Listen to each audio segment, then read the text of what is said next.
अस्सलाम वालेकुम। क्या हाल चाल हैं आप लोगों के। आई होप आप लोग खैरियत से होंगे। मैं बिल्कुल ठीक।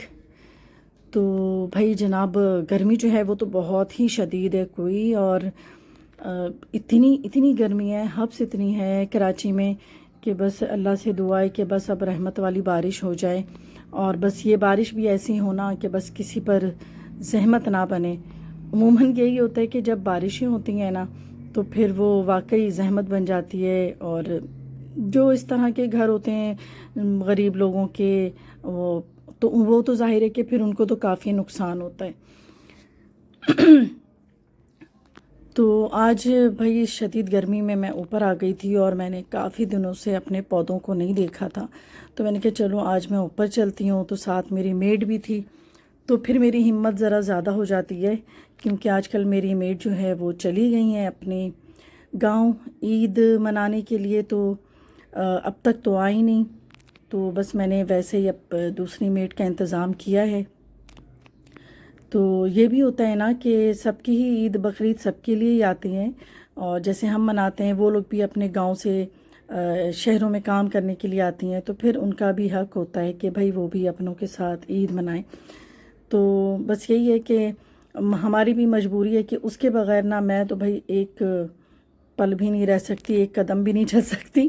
क्योंकि अच्छा खासा जो हेल्पर है ना, वो वाकई मेरे लिए मेरे पूरी पूरी हेल्प करती हैं मेरे साथ। तो काफ़ी दिनों बाद मेरा आज ऊपर का चक्कर लगाना हुआ। एक तो गर्मी और हब्स की वजह से ऊपर नहीं आ पा रही थी मैं। तो मैं अपने ये सेकंड फ्लोर पर आई हूँ और यहाँ पर मैंने ना अपने ये गमले लगाए हुए हैं जो इतने फल फूल रहे हैं ना, इतने अच्छे लगते हैं मुझे ये देखकर। तो अभी मेरी ज़रा सी हिम्मत बंधी है। मैंने कहा कि चलो अब मैं इन प्लांट्स को ना फिर मज़ीद और पॉट्स में इनको ना डिवाइड करती चली जाती हूँ। और फिर मनी प्लांट का भी इतना मुझे शौक़ हो रहा है कि मैं उन्हें लगाऊँ। लेकिन बस ये कि ना इतनी गर्मी में शायद मनी प्लांट मुरझा जाते हैं, मुझे ऐसा लगता है। ये आप लोग ही बताएंगे कि जिनके घर मनी प्लांट हैं क्या वो बिल्कुल ठीक है इस वक्त। तो यहाँ पर मैं आ गई थी, मैंने कहा कि आज कमरों की भी ज़रा सफाई करवा लें और डीप क्लीनिंग करवानी थी आज। क्योंकि मैं आई थी कोई काफ़ी दिनों बाद ही, एक हफ़्ते तो हो गए थे। उमूमन मैं ऐसे कभी कभार आ जाती हूँ और वैसे ही ऊपरी ऊपरी सी सफाई होती है ना, वो कर जाती हूँ। तो आज मैंने कहा था कि मेरे साथ मेड है, तो मैं आज ज़रा डीप क्लीनिंग करवाऊँगी।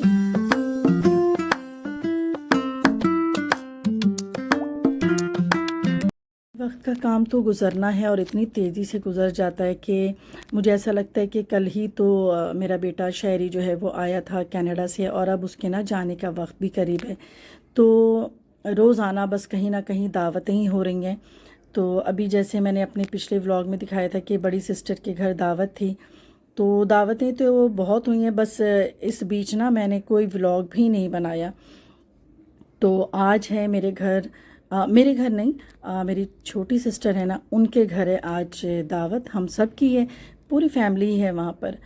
तो बस यही लगता है ना कि जब कोई आ रहा होता है तो उस वक्त की खुशी ही कुछ और होती है कि कोई परदेश से आया है, दूर से आया है।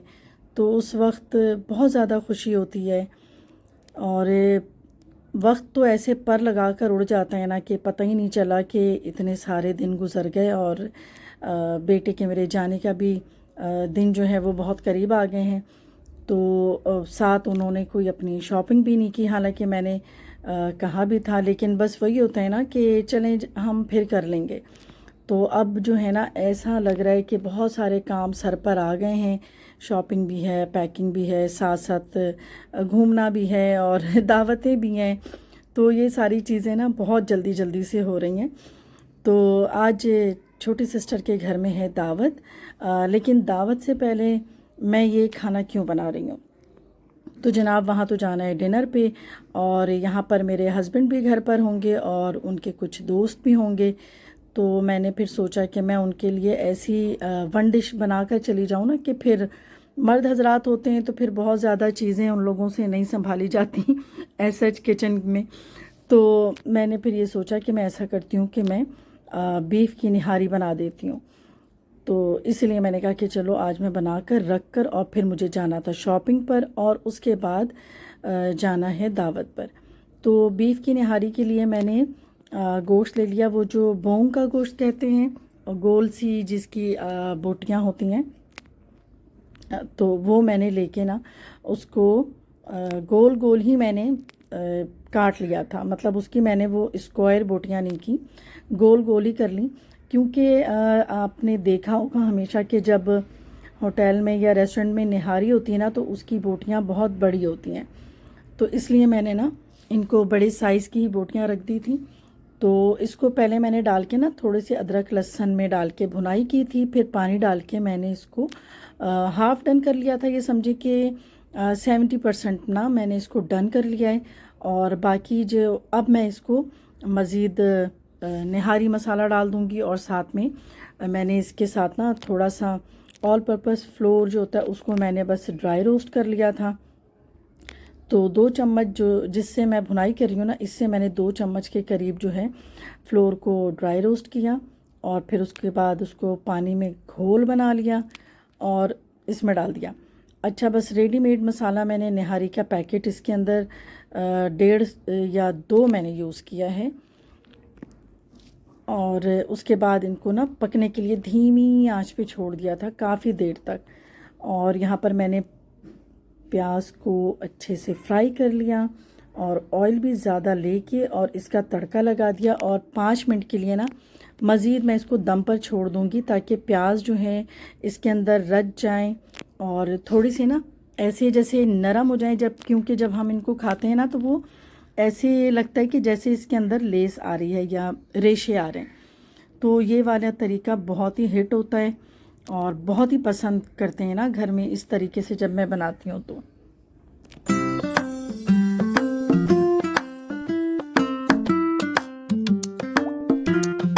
ये खाना वाना बन गया और उसके बाद फ्रेश होके मैं और मेरे साथ मेरा बेटा है और छोटी बेटी है, हम तीनों आ गए थे शॉपिंग पर।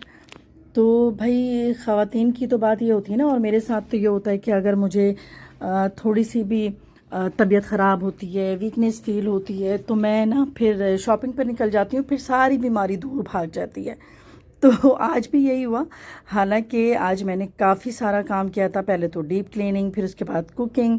तो इतनी थक गई थी, लेकिन शॉपिंग के नाम से तो ना मेरे अंदर इतनी कोई फुर्ती आई है, तो मैं साथ आ गई। हालांकि मेरी शॉपिंग नहीं थी, फिर भी शॉपिंग से ना आपकी तबीयत थोड़ी बहाल हो जाती है। आप वैसे ही विंटर शॉपिंग पर निकल जाएं तो बस इधर उधर की चीज़ें देखने में भी ना थोड़ी फ्रेशनेस आ जाती है। तो ये मेरा मानना है, और बाकियों का क्या कहना है मुझे नहीं पता। तो बेटा जब तक अपने लिए शर्ट्स और टी शर्ट्स वगैरह देख रहे थे, तो मैं ज़रा अपने डिपार्टमेंट में आ गई। इधर जो है बेड शीट्स, टॉवल सेट और घरेलू चीज़ें थी, कुशन्स। तो मैं इस साइड पर देखने लग गई थी आके कि अगर कोई चीज़ ऐसी हो तो मैं ले लूँ अपने घर के लिए। तो ये तो होता ही है कि शॉपिंग पर जाएं और कुछ अपने घर के लिए ना लें। तो बस यहाँ पर बेटे ने कुछ चीज़ें तो सिलेक्ट कर ली थी, बस उनके साइज़ का इशू हो रहा था कि जैसे कि उमूमन होता है कि जब हमें किसी काम की जल्दी होती है ना, तो ऐसा होता है कि जैसे हर वक्त ना या वो चीज़ देर हो रही है हमें। तो यहाँ साइज़ का इशू हो रहा था, और जो हम चाह रहे थे उसके लिए ना वो लोग ज़रा ढूंढ रहे थे, और अपने जो उनके स्टोर्स होते हैं तो उधर से वो ढूंढ कर ला कर दे दिया। बहरहाल दूसरी जगह आ चुके थे, और यहाँ हमने देखा और शॉपिंग करने के बाद सीधे अपनी बहन के घर ही लैंड किया। और यहाँ पर सारे गेस्ट आ चुके थे। जैसा कि मैंने बताया कि मैं शॉपिंग करती हुई आ रही थी, तो यहाँ पर जो बाकी हमारे भाई बहन थे, बच्चे थे, ख़ुद मेरी बच्ची, वो सारे ये लोग आ चुके थे। एज़ यूजुअल छोटी सिस्टर ने बहुत ही मज़े मज़े के खाने बनाए हुए थे। दम कीमा, साथ में मटन कढ़ाई, बीफ बिरयानी, यखनी बिरयानी, नान, सैलड, रायता। तो बहुत सारी चीज़ें बनाकर तैयार कर चुकी थी, बस मुझे आने में ही लेट हो गया था। और यहाँ पर जो लोग पहले से आए हुए थे वो बस मेरे और मेरे बेटे के आने का इंतज़ार कर रहे थे, क्योंकि आजकल जो मेरे बेटे हैं वो चीफ़ गेस्ट हुए हुए हैं, क्योंकि उनके जाने का भी है, तो बस हर घर में ही दावतें हो रही हैं। तो यहाँ पर खाना भी लगा दिया था, जब मैं पहुँची हूँ तो खाना टेबल पर लग चुका था। तो जनाब यहाँ पर सब अपनी अपनी मुनासिब जगह लेकर बैठ चुके थे, और जैसे कि ये मेरे भतीजा और भतीजी हैं ना, उनका तो दिल ही नहीं भरता है कि बस वो PS4 या PS5 है, बस वो ही खेलते रहते हैं। तो आजकल के बच्चे जो हैं ना, मैं ये समझती हूँ कि पहले वाले बच्चों के हिसाब से तंग नहीं करते हैं, वरना पहले जैसे ही माँ खाना खाती थी बच्चा उसी वक्त ही रोने लगता था, और उसे या तो भूख लग जाती थी या उसे फिर वॉशरूम जाना होता था। तो ये तो ऐसे ही मजाक की बात है। तो यहाँ पर सभी जो है खाने से इंसाफ कर रहे थे, खाना बेहद मज़े का था, और क्या ही बताऊं कि जितनी इसकी शक्ल और सूरत अच्छी और प्यारी नज़र आ रही है ना खाने की, तो खाना खाने में भी बहुत ही ज़्यादा टेस्टी था।